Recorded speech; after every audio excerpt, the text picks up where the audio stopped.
ISIS is as much Islamic as the KKK is Christian. Don't they have a cross?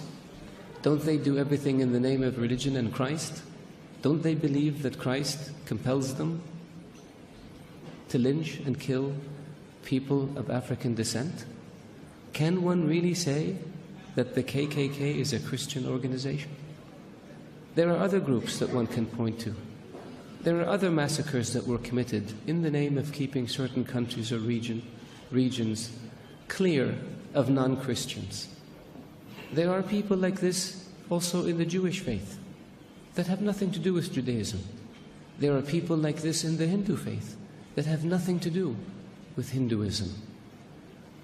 For anyone to argue that Daesh is Islamic is preposterous.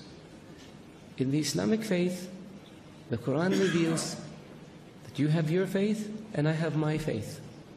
And you're free to practice your faith and I'm free to practice mine. What greater sign of tolerance and acceptance do you have than this?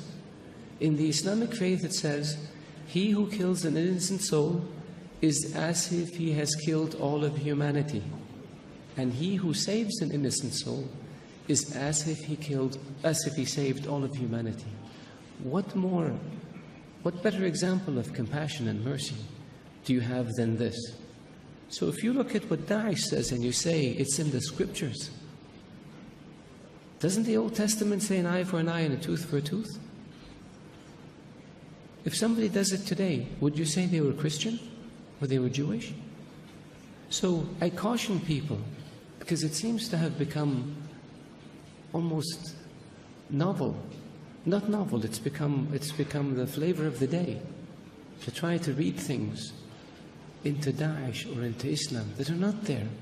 The Islamic religion and Islamic civilization was the civilization that preserved the history of Greek and Rome and passed it on to the West. Western civilization would not exist without the Islamic Arab civilization.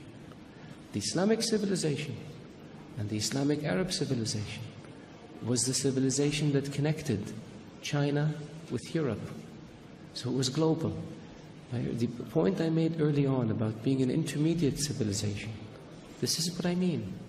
So if Islam was intolerant and Daesh represented Islam, would Islam have preserved Aristotle and Socrates and passed it on to the West?